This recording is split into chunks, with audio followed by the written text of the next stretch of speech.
I'm Raul Mendoza, and I am the recruiter, rapper, and founder here at Rapido Talent. So I've been in recruiting for the last 20 years. I spent the first decade of my career on the agency side and the second decade of my career in-house working for a variety of technology companies, both small, mid-size, and large.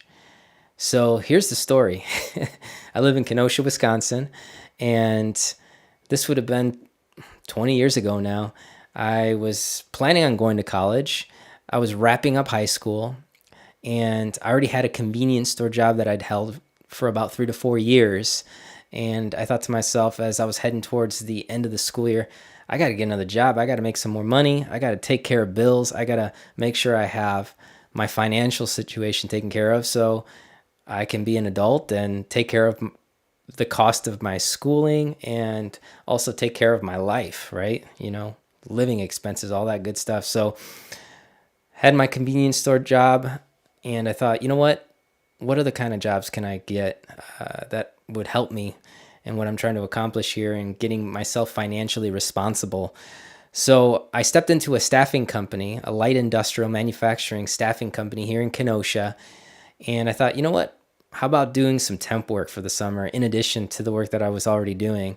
So I stepped into that agency, and as I was filling out my application, I was talking to the front desk person, and they said, "Hey, we've got a receptionist position available. We're looking for someone that's bilingual." And I thought to myself, "Hey, that's me. Yo hablo español. Ero completamente bilingüe." Translation: I speak Spanish. I am completely bilingual. So I shared that with them, and they said, "Oh, okay, cool." And I got connected with the managers of this office here in Kenosha, Wisconsin, and they interviewed me on the spot and offered me the position on the spot, and the rest is history. So I started in recruiting as a receptionist, and basically I worked up the ranks at that staffing company. I went from being a receptionist to a placement coordinator to an on-site director, where I managed multiple light industrial and manufacturing accounts, helping them find top talent. So that's how I got my start in recruitment. Next question. What are the top 3 KPIs you use to measure the success of your hiring and BD efforts? So my first KPI on the recruiting side is basically I look to have candidate submittals to my new customers or existing customers in 5 days or less. And it's something that I boast. Actually, if you go on my LinkedIn, it's on my banner right at the top. I say we're able to get you top talent ready to interview in 5 days or less. And the reason this is such an important KPI for me, I've found in my experience and just through my own data points here at Rapido Talent, that if I'm able to get 2 to 3 submittals at minimum for any open position for a new or existing customer, the likelihood of me being able to fill that, me and my team being able to fill that, goes up. And after 96 hours or 4 to 5 days, anything more than that, what happens is kind of this diminishing return. Basically, I found that 50%, basically I end up, if it takes any more time than that, it's kind of a diminishing return. So I found that the likelihood of being able to fill that position successfully goes down by 50%. So me being able to do it within those first 96 hours, me and my team, we found that that is a quality measure that we want to track, and we want to make sure that we are on point with new and existing customers and new positions that we get from existing customers. We want to make sure that we have strong candidate submittals in 96 hours or 5 days or less, ready to interview, ready to rock. So that's my first KPI.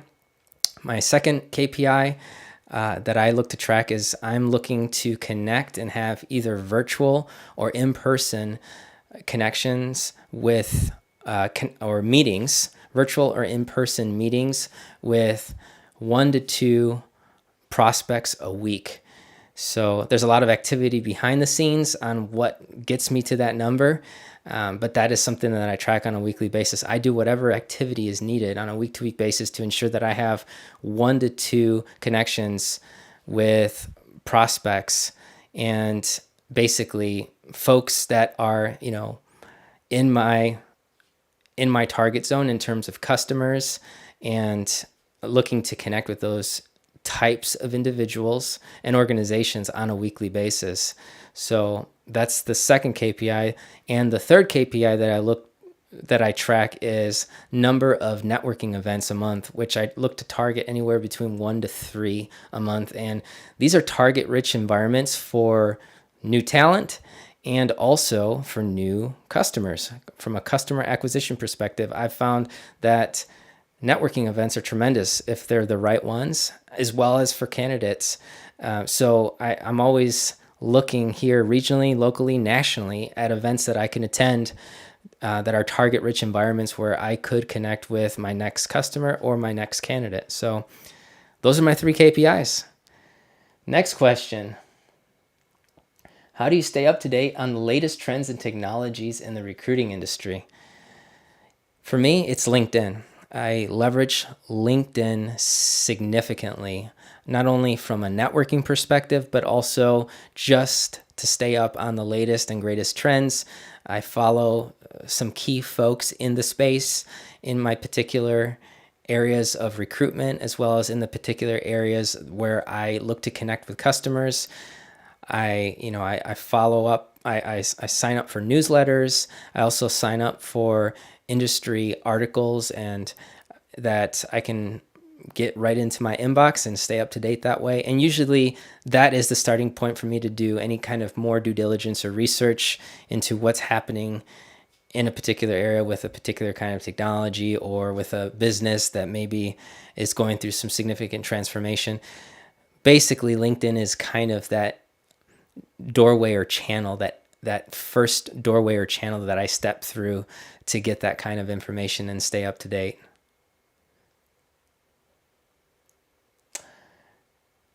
What are your key challenges as a founder and TA leader? Well, there are many. There are so many.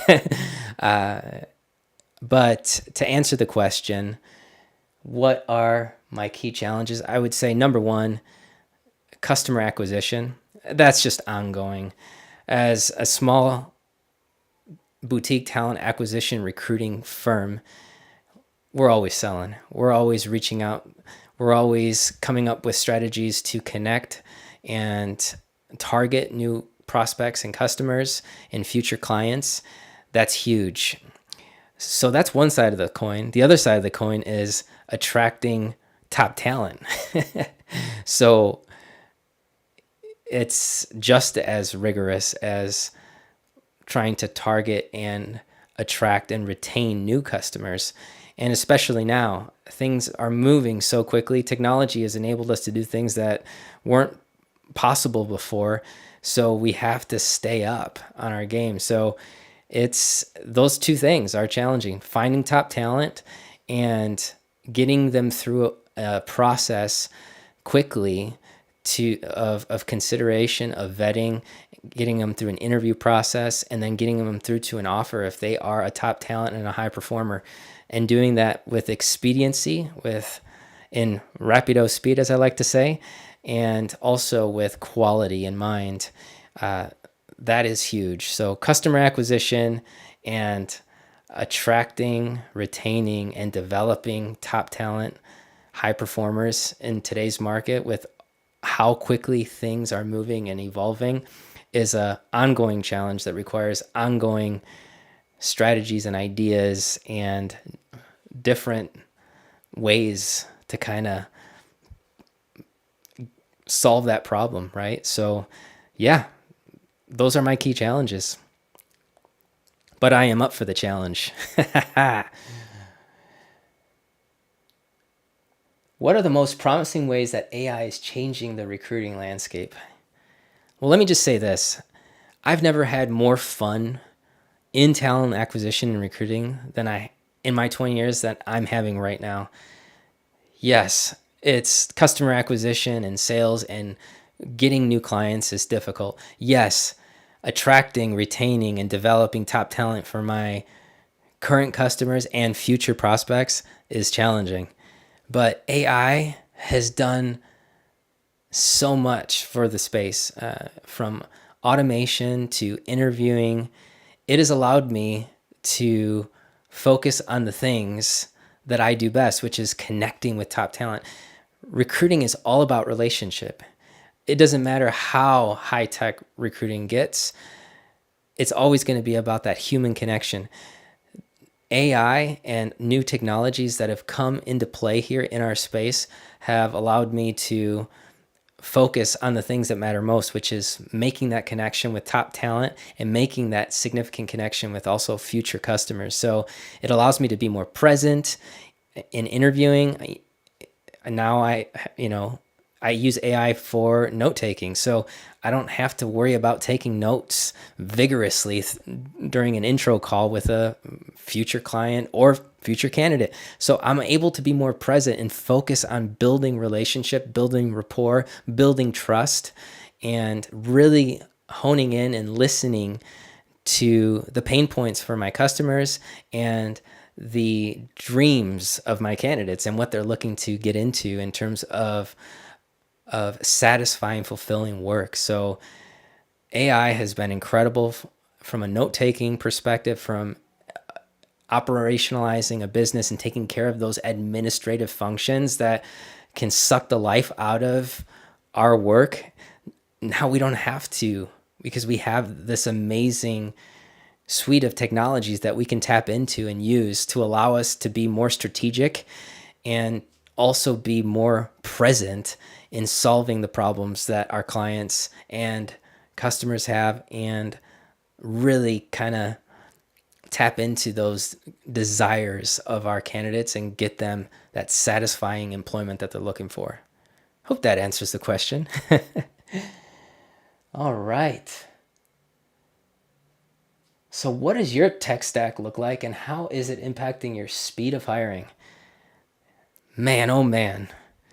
Like I said before, I've never had more fun recruiting as I am having now in my 20 plus years. My tech stack, number one, Recruiterflow.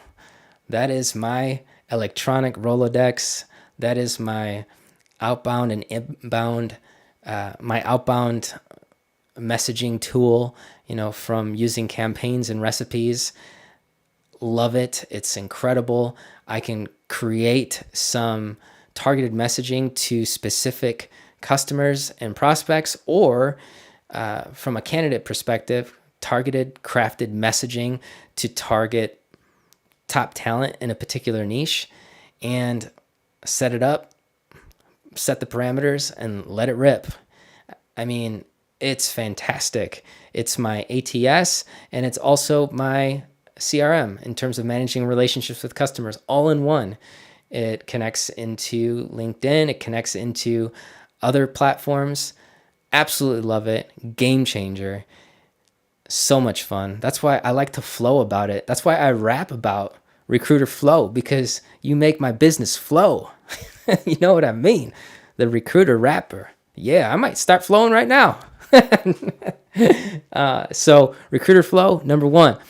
I use Better Leap as well, from a contact enrichment perspective. It also it connects nicely with the software. So with my Recruiter Flow, so Better Leap has been fantastic. Again, further improving my speed and capability, being able to identify talent on platforms like LinkedIn and be able to pull them into Recruiter Flow quickly and efficiently. I mean, what used to take 3 to 4 hours from a sourcing perspective has been cut in half. It's just, I can do more in an hour than I used to do in 4 hours. And between Recruiter Flow and Better Leap, from a contact and information enrichment perspective, and being able to get that information and Recruiterflow also has that, which is fantastic. It's very powerful. So I kind of go between both. I use the information enrichment component in Recruiterflow from time to time, and also the one in BetterLeap. I know that BetterLeap has poured a lot of dollars and investment into that piece of their technology, so I tend to spend a little more time there with them in that technology. But man, I love that these technologies communicate, and I'm able to pull in candidates from BetterLeap into Recruiterflow and just track all of my activities. It's never been easier. And then last but not least, MetaView. I use MetaView as my AI note taker.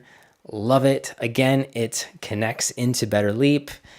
I'm able to be present on my candidate calls. I'm able to be present on my client calls. Love it. It just takes care of that administrative burden of taking notes. I can just talk. I can just connect. I can just listen in, look at those key features of a conversation and really make sure that I'm listening into those pain points of my customer and those dream points of my candidates and what they're looking for in their next employment. So that's my stack. Recruiterflow. How are you using recipes and automation in your hiring workflows, and what impact have you seen after implementing it? Again, in Recruiterflow and in I use it mainly for my recruiting activities in Recruiterflow. So using campaigns automation is what I like to use, and I usually typically send between 3 to 4 messages spread out over a few days. So I send an initial one to a candidate, then I wait about 48 hours, and then I send another one, and then 24 hours, and then I send another one, and then I wait, and then I check in again if necessary. So usually it's about 3 to 4 outbound messages, and I find that between the second and third that I have candidates replying to my emails, showing interest or telling me that, hey, I'm not interested now, but let's stay in touch. So I found that campaign automation in Recruiterflow has been tremendous for me. It's so easy to set up, so intuitive.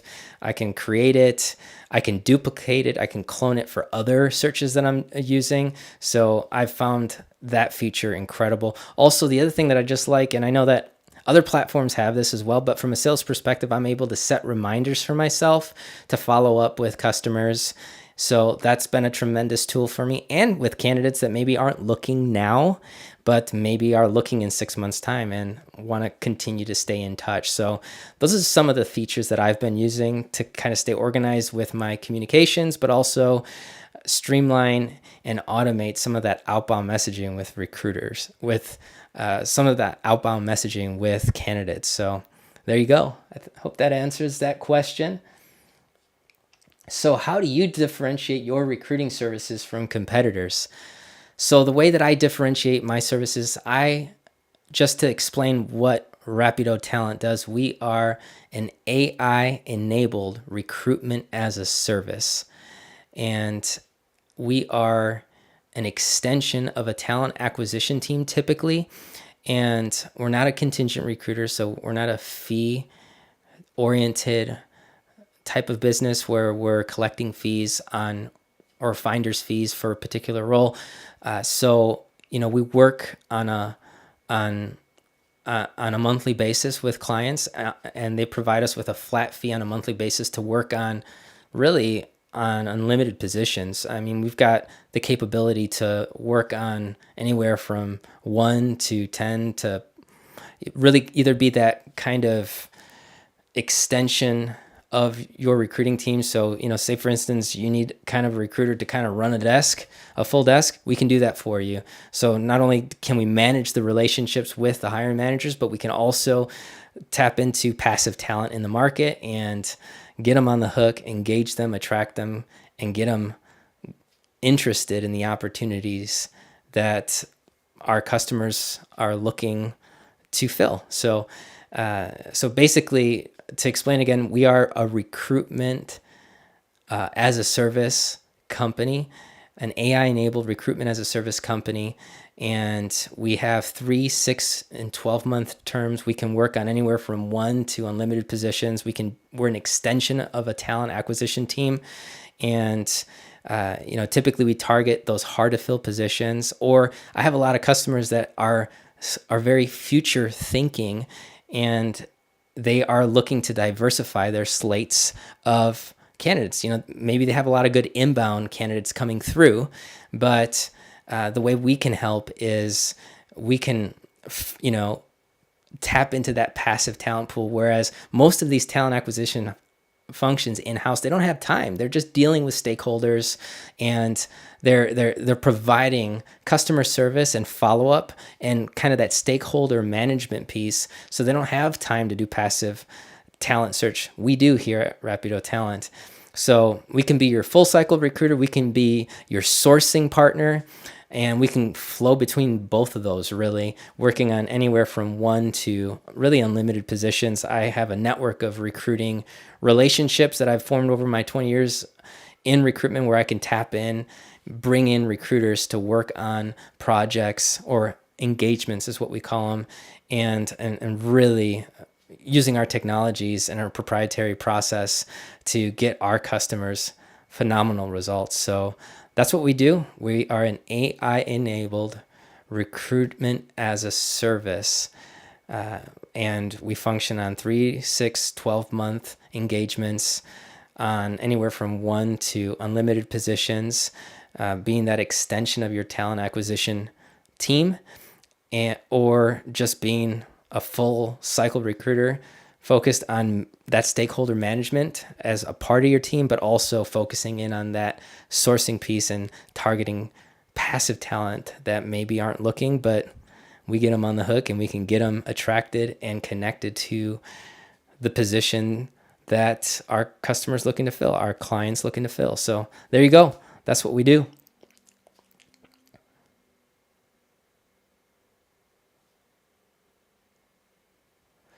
So what unique value proposition do you offer to your clients?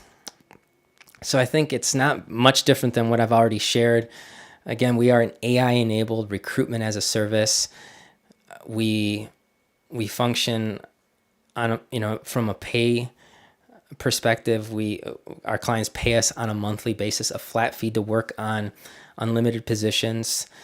And I would say the biggest value proposition that we offer is what I mentioned in terms of a metric or a KPI that we focus on. And that is, we pride ourselves on being able to deliver top talent, high performers, A players in 5 days or less that are ready to interview. So that's what we look to do. I believe that's what sets us apart and differentiates us from the rest. And we also partner with. So one piece of advice that I would offer to both recruiters and founders is build your brand.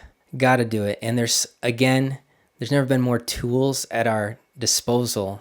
There's never been more social media platforms at our disposal for us to be able to do this effectively. Get your ideas out there. As a founder, what differentiates your business from everybody else's? What's your flavor? What's your take?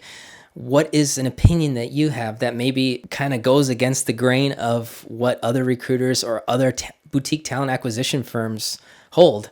However, how do you bring value and how do you solve problems for customers? Social media is an incredible way to get those ideas out there. Building a brand on social media is going to make your sales activity easier, your outbound activity in terms of engaging and connecting with top talent. It just makes it easier. I'm the recruiter rapper. That's what I am. I am the recruiter rapper from Rapido Talent. People just want to get on the phone with me because they think, who the heck is this guy? Is he going to start rapping to me on this phone call? Is he going to start rapping to me on this virtual meeting on Teams? I don't know. Maybe. Honestly, you can have so much fun with it as well. Not only is there opportunity to get your ideas and thoughts on recruiting and tactics and strategies and how you differentiate, but you can also have fun with it. You can give an opportunity to both your customers and your candidates to get to know you, to get to know your sense of humor. And people want to work with people that they like. Candidates want to work with people that they like, that they connect with. Being branded and being able to have a brand on social media on different platforms like LinkedIn, Instagram, TikTok, YouTube, X, Facebook. Those are the platforms that I use. And getting video out there, just getting comfortable with talking to the camera. I mean, I could send you some videos of me when I first started out. Even now, some of the stuff that I produce, I'm like, that was cringe. But you know what? It's just part of the process. It's learning to engage in creating video that allows people, both candidates and customers, a window to get to know you and to engage with you and engage with your ideas. Are there any systems around how you communicate with your key stakeholders? So I kind of already answered some of this question in previous questions, that it's all about communication. Being a AI-enabled recruitment as a service company, it's all about communication. It's one of the things that differentiates us from the typical agency recruiter or the typical RPO recruiter. We're providing ongoing communication. So what that cadence looks like, what that cadence looks like with our clients is we have weekly connection points with a lead at each of our clients, where we're working on positions and we're providing weekly email communications, and these are weekly dashboards. And we typically track number of sourced candidates, number of candidates in dialogue, number of submittals, number of screens that we're performing, number of hiring manager screens, and number of interviews and number of offers. We're tracking all of that and communicating on all that on a weekly basis, reporting on all of that, not just communicating at a call, but actually reporting on that. And then in between that, we're not waiting to submit candidates until our next call. We are providing ongoing communication throughout the week on sometimes on an hour by hour basis, as we're getting in contact with candidates and engaging them for opportunities.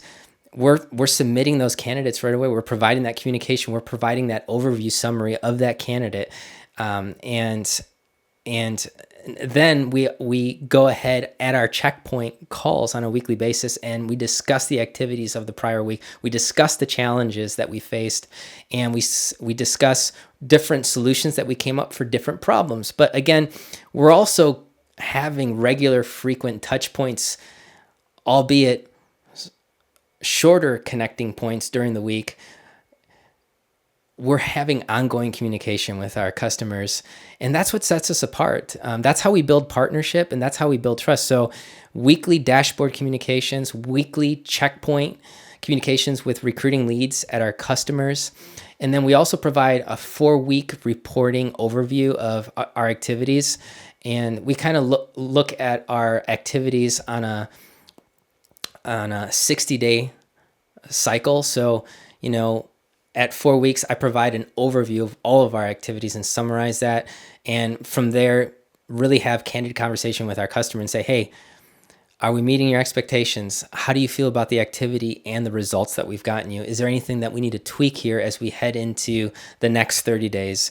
So we really try to make sure that everything's dialed in within the first 60 days of our work with a new, in particular with a new client. The first 60 days are critical. We want to build that trust and really get those essential results for them that we were looking for, that we set out to get for them early on, and basically, really look to knock their socks off. I mean, that's the first 60 days are critical. How do you build culture and engagement on your team?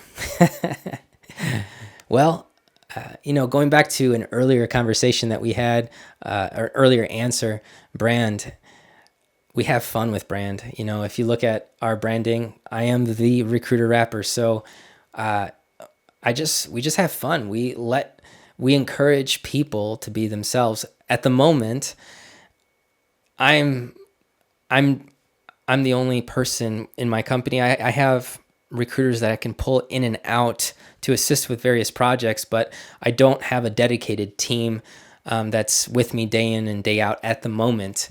I've got a marketer right now that helps me with some of my marketing efforts, and I've got a couple part-time recruiters that I can pull on, but we don't necessarily have an ongoing culture at this point in time.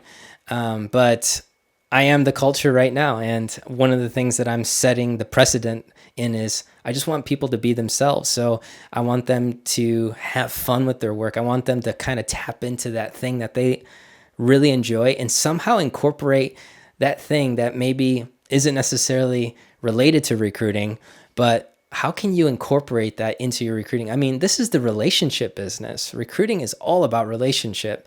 So, you know, relationship means that you got to be yourself. You got to involve and include those things in your life that make you uniquely you in your work. So I love to write. I like to write hip hop and rap songs. I actually like to do beat making on the side. It's an outlet for me. It's something that I have a lot of fun and find a lot of release in, and I love that I've been able to kind of meld those two worlds together, recruiting and hip hop, and be able to rap not only about things that I care about personally, that I write and make songs and build beats, but also I can actually use the art form of hip hop and recruit and rapping to actually convey ideas and convey fun and actually create a brand for myself to differentiate me from other recruiters and companies out there. So fun is a huge one. And being able to tap into individuals' uniqueness, I think, is huge. Somehow incorporating those things that can seem different or part of our life outside of our work in recruiting. How can we weave those things together? Because again, this is the relationship business. You got to make it meaningful, and where your interests intersect with your work, that's where you're going to find the most fulfillment. So I really want people to be themselves and also make that happen for them. So right now I am diligently building that kind of environment. So when I begin to build out a more cohesive team as things continue to grow here at Rapido Talent, they will feel that because I'm creating it. I am the culture right now. So as we bring additional members to be a part of that more cohesive team, I want them to feel those ideas that I've just shared. So I've got one story. I was actually thinking about this one. Yeah, I've got one interesting story that I can share. So when I first got started in staffing, going back to my early days in light industrial and manufacturing staffing, the first position that I had in recruiting, I remember I was working this particular account, and it was a corrugated board packaging company. And, so I was hiring assemblers, I was hiring supervisors and shift leads and all this kind of stuff. And it grew to be a pretty substantial account from just having about 10 temp workers to over 400. And I remember we got to the point where we just kind of, we just were running out of talent that we can tap into locally. And, one of the ideas that I had was, well, could we tap into maybe correctional facilities? So I actually reached out to a couple correctional facilities, and a ladies correctional facility and a men's correctional facility. I was able to actually tap into talent from those two places. And so, we had probably a couple hundred folks, men and women, with their own security detail that they would bring in. They had their own transportation. They would drive them in vans to the location. And yeah, that's kind of a funny story that I can share there. I remember one time when I was on site, these folks are cooped up. I mean, they're this is probably their one chance in this is their one chance in actually being able to get out in public, because they're at a correctional facility, typically under surveillance and closely monitored by police officers and other reinforcements. So anyway, I had these, both men and women working on this site. And I remember I had one of my, that particular customer, the director of HR that I was working with at the time, he came to me and said, Raul, we've got an issue. And I said, what's going on? And he's like, come over here. And so he kind of took me to this area, and there's some sounds coming from the bathroom, and apparently one of the female and male inmates that we had hired were getting it on in the bathroom. So so there you go. That's my story that's funny, interesting, just from from my early days in recruiting.